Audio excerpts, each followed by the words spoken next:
మీరు మనుషుల్ని సంతోషపెట్టాలని చూస్తున్నారా? మీ స్నేహితుల్ని సంతోషపెట్టాలని చూస్తున్నారా? మీ మాటల ద్వారా, మీ ప్రవర్తన ద్వారా, మీ క్రియల ద్వారా వారు మెప్పు పొందుకోవాలని చూస్తున్నారా? అయితే మీకు ఒక మంచి విషయం చెప్పడానికి ఈరోజు మీ ముందుకు రావడం జరిగింది. బైబిల్లో గలతీయులకు రాసినటువంటి పత్రిక 1వ అధ్యాయం 10వ వచనంలో ఈ విధంగా ఉంది. నేను మనుషుల దయను సంపాదించుకొనజూచుచున్నానా? దేవుని దయను సంపాదించుకొనజూచుచున్నానా? నేను మనుషులను సంతోషపెట్టగోరుచున్నానా? నేనెప్పటికీ మనుషులను సంతోషపెట్టువాడనైతే క్రీస్తు దాసుడను కాకయే పోవుదును. ఈ మాట పౌలు గారు సెలవిస్తూ ఉన్నారు. గలతీలో ఉన్నటువంటి సంఘానికి రాస్తూ ఆయన చెప్తా ఉన్నాడు, నేను చేస్తున్నటువంటి పరిచర్య అది మనుషుల్ని సంతోషపెట్టేలా ఉందనుకుంటున్నారా మీరు? అది మనుషుల దయ పొందేలాగా ఉందనుకుంటున్నారా మీరు?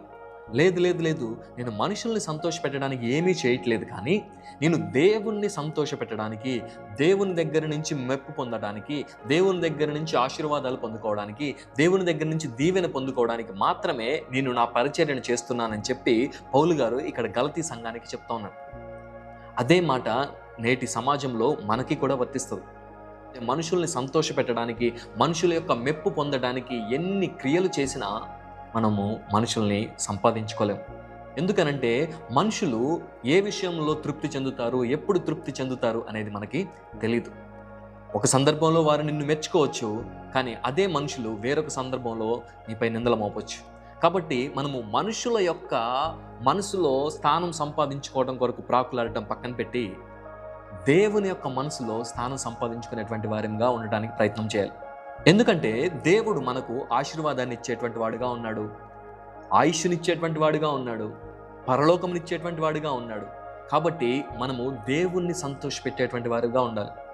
మనము దేవుణ్ణి సంతోషపెట్టాలంటే దేవుని యొక్క మార్గములో నడవాలి, ఆయన యొక్క మాటలను గైకొనేటువంటి వారిగా ఉండాలి, ఆయన యొక్క మాటల్ని అనుసరించేటువంటి వారిగా ఉండాలి. అప్పుడు దేవుణ్ణి మనం సంతోషపెట్టగలుగుతాం. దేవుణ్ణి సంతోషపెట్టినటువంటి మనుషులు ఎవరినైనా సంతోషపెట్టగలరు. ఒక చిన్న ప్రార్థన చేసుకుందామా?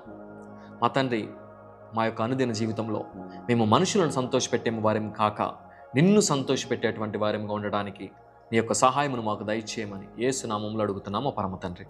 ఆమేన్.